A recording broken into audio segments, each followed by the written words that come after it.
பொத்தானை பிரதேசத்தில் முக்கியமான ஒரு பிரதேசமாக காணப்படுகின்றது. அதாவது விவசாயம் செய்து இரண்டு சமூகங்களும் விவசாயம் செய்கின்ற ஒரு பிரதேசமாக காணப்படுகின்றது. இந்த பொத்தானை பிரதேசத்திலிருந்து அக்ரானை பிரதேசத்துக்கு செல்கின்ற பாலம் தான் இவ்வாறு உடைந்து ஒரு பாரதூரமான உயிராபத்து உரிய பாலமாக காணப்படுகின்றது. நல்லாட்சி அரசாங்கமாக இருந்தாலும் சரி, கடந்த மஹிந்த ராஜபக்சேயோட அரசாங்கமாக இருந்தாலும் சரி, பாரிய அபிவிருத்தி திட்டங்களை மேற்கொண்ட இந்த அரசாங்கமானது இந்த பாலத்தை புறக்கணித்து இந்த மக்களுடைய விவசாய செய்கைக்கு பாரிய அச்சுறுத்தலாகவும் பாரிய உயிரிழப்புகளை சந்திக்கக்கூடிய ஒரு விடயமாகவும் இது காணப்படுகின்றது. இது சம்பந்தமாக சமூக ஆவலராகவும் சில மக்களுடைய பூர்வீக விவசாய நிலங்கள் சம்பந்தமாக தனது கருத்துக்களையும் ஆராய்ச்சிகளை மேற்கொண்டு வருகின்ற வையல் மன்சூர் எனப்படும் சாட்டோ மன்சூர் அவர்கள் இப்பிரதேசத்துக்கு விஜயம் செய்து இந்த விவசாயிகள் படுகின்ற கஷ்ட நஷ்டங்களை அரசாங்கத்துக்கும் இந்த பிரதேசத்தை பிரதிநிதித்துவப்படுத்துகின்ற அரசியல்வாதிகளுக்கும் இந்த விடயம் சம்பந்தமாக எடுத்து கூறுவதற்காக இங்கு வந்திருக்கின்றார். அஸ்ஸலாமு அலைக்கும் மன்சூர், பொதுவாக பொத்தானை பாலம் சம்பந்தமாக அன்று சில கருத்துக்களை வெளியிட்டிருந்தீர்கள். அதே போன்று இந்த பாலம் ஏன் இவ்வாறு இருக்கின்றது? இது மூக்கிரங் குளத்தோடு என்று சொல்லப்படுகின்ற விவசாயிகள் பிரதானமாக, அதாவது காஞ்சிலங்காடு, அக்ரான, மினுத்தவழி போன்ற இடங்களுக்கு பொத்தான இந்த கழுவாமாடு போன்ற இடங்களிலிருந்து பிரதான வீதியிலிருந்து குறுக்க இருக்கின்ற ஒரு முக்கியமான ஒரு பாதை. இது கடந்த காலங்களில் ஒரு பல நூற்றாண்டுகளை கொண்ட ஒரு பிரதேசமாக இருந்தாலும் இந்த பாதைகளும் இந்த பாலமும் ஒரு குறுகிய கிலோமீட்டர்களுக்குள் மக்கள் செல்லக்கூடிய ஒரு இடம். இதனை அரசாங்கமும் எல்லா அமைச்சர்களும் முதலமைச்சர் உட்பட இதை பார்க்காம இருப்பது கல்குடா விவசாய சமூகத்தை பொறுத்தவரைக்கும் பாரிய ஒரு அநீதியாகும். கிட்டத்தட்ட பெண்டுவச்சேனையிலிருந்து அக்ரானைக்கு வருகின்ற தூரம் சுமார் 25 கிலோமீட்டர் இருக்கிறது. இது சுமார் ஒரு 5 கிலோமீட்டருக்கு உட்பட்ட ஒரு பிரதேசம். ஒரு அவசரமாக மக்கள் தங்களுடைய வேளாண்மை செய்கிற கால்நடை வளர்ப்பு இன்னொரு விஷயங்களை மேற்கொள்ள வேண்டிய ஒரு இலகுவான பாதை. இது அரசாங்கத்தினுடைய இந்த நல்லாட்சி அரசாங்கத்தினுடைய ஜனாதிபதி மைத்ரிபால சிறிசேன அவர்கள், இந்த அரசாங்கத்தினுடைய பிரதமர் ரணில் விக்ரமசிங்கே அவர்கள், இந்த மாவட்டத்தினுடைய பிரதி அமைச்சர், அமைச்சர், முதலமைச்சர், அரசியல் பிரதிநிதிகள், அரசாங்க அதிகாரிகள் கவனத்தில் எடுக்காமல் இருப்பது கல்குடா விவசாய சமூகம் பாரிய அளவில் பாதிக்கப்படுகின்றது. பிரயாணத்தில் பொண்டுவல்சேனை தொடக்க அக்ரானுக்கு 25 கிலோமீட்டர் செலவழிப்பதை விட இந்த ஒரு 5 கிலோமீட்டருக்குள் உள்ள இந்த ஒரு குறுகிய ஒரு 5 கிலோமீட்டர் பாதை, இந்த அக்ரானுக்கு செல்கின்ற இந்த பாலம் இதுகால வரையிலும் கிட்டத்தட்ட நூற்றாண்டு காலமாக பாவிக்கப்படுகின்ற இந்த பாதையை ஒரு கிரவல் அல்லது ஒரு கொங்கிரீட் வீதி இந்த பாலத்தை செய்யாமல் இருப்பது இந்த எல்லா அரசியல் தலைமைகளும் கையாளாகத்தனத்தை காட்டுவதோடு இந்த மக்கள் முன்னேறுவதற்கு பெரும் தடையாக இந்த பாலம் அமைந்துள்ளது. விவசாயம் செய்து வருகின்ற நீங்கள் இந்த பிரச்சனையை எவ்வாறு எதிர்நோக்கி வருகின்றீர்கள்? காலகாலமாக பல அமைச்சர்மார்கள், எம்பிமார்கள் வந்து பார்வையிட்டு சென்றுள்ளார்கள். இத்தவரைக்கும் இதுக்கு நடவடிக்கை எடுக்கிறார்கள். நாங்கள் இந்த மாதிரி வந்தால் தோணிட்டு தான் கடவுப்பட போக வேண்டியிருக்குது. இரவையில் இந்த ஊர்ந்து அங்கே பாம்பு அடித்தா வேறு யானையில் அந்த இந்த இதெல்லாம் போக வேண்டியிருக்குது. தூக்கி கொண்டு தான் போகிற இருக்குது. இது வாழக்கூடிய நிறைய பேர் இருக்கிறாங்க. நாங்கள் இந்த கால்நடையில் விவசாயம் செய்கின்றோம். நாங்கள் இந்த மாறி காலத்தில் வரையிடாமல் இருக்குது. இந்த பைக்கில் தாட்டி இதில் 2 இதில் போக மோட்டர் பைக்கை தள்ளிட்டு போய் விழுந்து கையிலையும் உடைச்சிருக்கிறாங்க. அப்படியான ஏற்பாடு இது சின்ன குறுகிய இடம் ஒன்று இருக்குது. இந்த இதுக்கு ஒரு இவர் இந்த உரிய அதிகாரி மாதிரி நடவடிக்கை எடுத்து இந்த செய்தி தந்தால் பெரிய உதவி எங்களுக்கு இருக்கும்.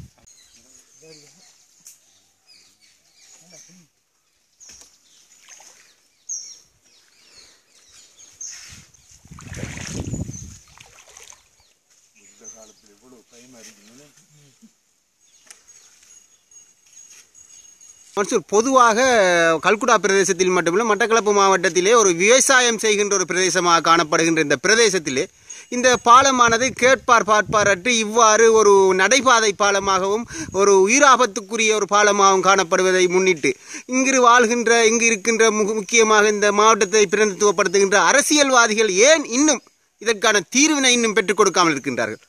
கல்குடா பிரதேசத்தில் அக்ரானி என்று சொல்லப்படுகின்றது. நிறைய தமிழ் மக்கள் நிரந்தர குடியிருப்பாளர்களாக வாழ்கிறார்கள். கிட்டத்தட்ட அக்ரானையில் மினுத்தோலிலிருந்து 7 கிலோமீட்டர் நடைப்பயணமாக பிரதான கொழும்பு வீதிக்கு செல்ல வேண்டியிருக்கிறது. இது ஒரு படம்பு. இதை நீங்கள் பாருங்கள், மரங்களை சரித்து இந்த விவசாய சமூகம் இந்த படம்பி அமைத்திருக்கிறார்கள்.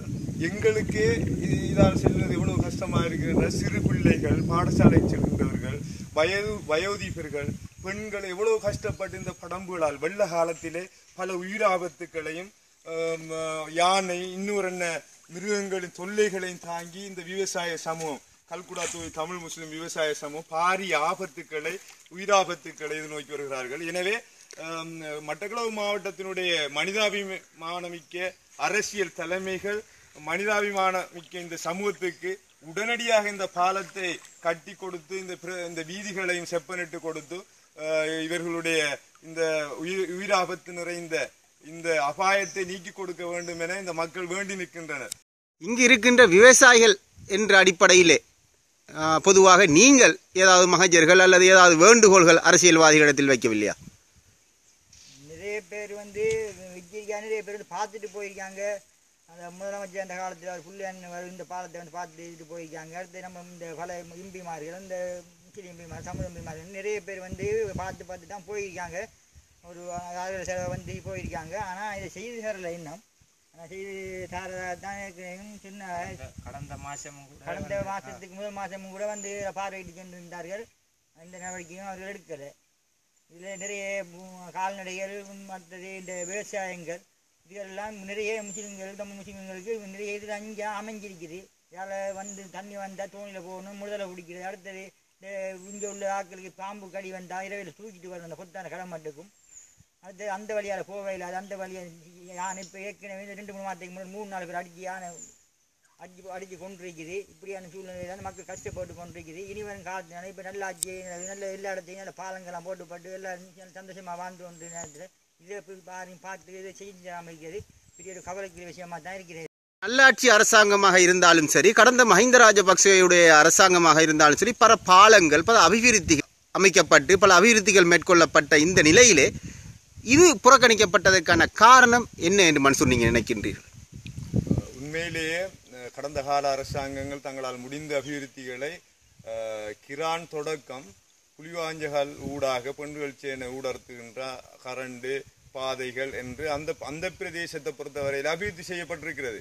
ஓட்டமாவடி பிரதேசத்துக்குள்ளால் வருகின்ற இந்த பகுதி மாத்திரம் புறக்கணிக்கப்பட்டிருக்கக்கூடிய காரணத்தை பொறுத்தவரையிலும் உண்மையிலேயே இது ஓட்டமாவடி பிரதேச சபைக்கு உட்பட்ட ஒரு பகுதி என்கிற அடிப்படையிலும் புறக்கணிப்பு என்கின்ற அது விளங்குகின்றது. அதே போன்று மக்கள் கிட்டத்தட்ட ஒரு 10 கிராமங்களை பிரதிநிதித்துவப்படுத்துகின்ற தமிழ் முஸ்லிம் மக்கள் இந்த பிரதேசங்கள் வாழ்ந்தாலும் பெரும்பாலான முஸ்லிம் மக்கள் இந்த ஆற்றுக்கு அங்கால பொத்தான, கழுவாமாடு, காரேடிப்பட்டி, புனான போன்ற பிரதேசங்களில் வாழ்கின்றமையினால் அக்ரான விநியோகத்தொழில் கிட்டத்தட்ட அக்ரானையில கூடுதலான முஸ்லிம் சமூகம் விவசாயத்தை மேற்கொண்டு வருகிறார்கள்.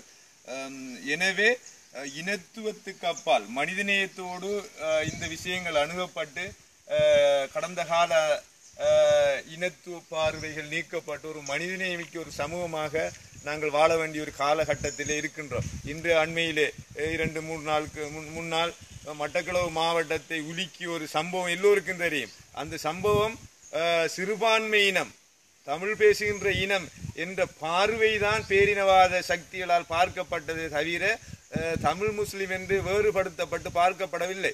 எனவே மாவட்டத்தில் இருக்கின்ற மனிதநேமிக்க தமிழ் அரச நிர்வாகிகள், அரசாங்க அதிபர், பிரதேச செயலாளர்கள், காணி உத்தியோகத்தர்கள், இதோட நீர்ப்பாசன திணைக்களம், கட்டடவியல் திணைக்களத்தோட தொடர்பற்ற ஆக்களும், பாராளுமன்ற தமிழ் தேசிய கூட்டமைப்பின் பாராளுமன்ற உறுப்பினர்கள், பிரதி அமைச்சர் சகோதரர் அமீர் அலி, ராஜாங்க அமைச்சர் சகோதரர் ஹிஸ்புல்லா, முதலமைச்சர் சகோதரர் ஹாபிஸ் நசீர் அஹமட் ஆகியோர் மட்டக்களப்பு மாவட்டத்தினுடைய பிரதிநிதிகள் என்கிற அடிப்படையில் அவர்களும் கூடுதல் கவனம் செலுத்தி இது ஒரு சிறிய ஒரு அபிவிருத்தி திட்டம் தான்.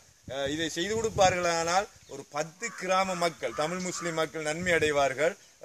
தங்களுடைய 25 கிலோமீட்டர் பொண்டுவல் சேனையால் சென்று ஓட்டமாவடியை வாழைச்சேனை அடைகின்ற அந்த நீண்ட தூர பயணம் ஒரு 5 கிலோமீட்டருக்குள் சுருக்கப்படும். எனவே இந்த விவசாய சமூகம், இந்த கால்நடை வளர்ப்பு சமூகத்தின் நன்மை கருதி எல்லாவற்றுக்கும் மேலாக இந்த அக்ரானை பிரதேசத்திலே நிறைய குடியிருப்பு ஆக தமிழ் மக்கள் வாழுகிறார்கள். பாடசாலைக்கு செல்வது, சந்தைகளுக்கு செல்வது, வாழைச்சேனை நீதிமன்றம், போலீஸ், அரசு நிர்வாகங்களுக்கு செல்வதெல்லாம் இந்த பாதையினால் தான். எனவே நீண்ட நிறைய கஷ்டங்களை இந்த மக்கள் எதிர்நோக்குகிறார்கள். இனத்துவத்தை தூக்கி எறிந்துவிட்டு நாம் எல்லோரும் மனிதர்கள் என்கிற அடிப்படையில் துரிதகதியிலே இந்த அபிவிருத்திகளை மேற்கொள்ளப்பட வேண்டும் என்பதுதான் எங்களுடைய எதிர்பார்ப்பு. மன்சூர், சகோதரர் மன்சூர், 1990ஆம் ஆண்டு 85ஆம் ஆண்டுக்கு முற்பட்ட காலத்திலே இப்பிரதேசமானது ஒரு விவசாய பிரதேசமாகவும் பாரிய நெல் விளைச்சல் கொண்ட ஒரு கால்நடை வளர்ப்பு, அது மட்டுமல்லாமல் ஒரு முக்கியமாக கல்குடாவின் ஒரு முக்கிய விவசாய பிரதேசமாக காணப்பட்டது. அக்கால பகுதியில் இந்த இப்பாலமானது ஒரு பிரச்சனையாக விவசாயிகளுக்கு இருக்கவில்லையா? ஏன் தற்பொழுது இந்த பிரச்சனை பாரதூரமாக பேசப்பட்டு வருகின்றது? அன்றைய கால பகுதியில் பெரிய அரசியல்வாதிகள், தேவநாயம் ஐயா அவர்களை தவிர நிறைந்த அரசியல்வாதிகள், பாரிய நிதி ஒதுக்கீடுகள் தேவைப்பாடு இருக்கவும் இல்லை. இந்த மாந்திராறு, மூக்கங்குளத்தோடு சொல்கின்ற இந்த ஆறு இந்த அளவுக்கு விசாலமானதாக அகலமானதாக இருக்கவில்லை. ஒரு குறுகிய ஒரு 10 அடி 12 அடிக்குள்ள ஒரு குறைந்த அகலம் உள்ள ஒரு இதாக இருந்துச்சு. அன்றைய போக்குவரத்து வந்துக்கிட்டு வண்டில்கள், சிலருக்கிட்ட தான் மெஷின் டிராக்டர்கள் இருந்துச்சு. இன்றைக்கு வந்துக்கிட்டு ஒரு நவீனப்படுத்தப்பட்ட மோட்டார் பைக்கில், ஓட்டோ, டிராக்டர் இயந்திரங்கள் என்று ஒரு நவீன கால பகுதியில் வாழுகின்ற இந்த சமூகம் 200-300 நூற்றாண்டுகளுக்கு பின்னால் வாழ்கின்ற ஒரு சமூகத்தில் நிலவரத்தில் இந்த அக்ரானை பிரதேசத்தை கடக்கின்ற பாலம் இருக்கிறது.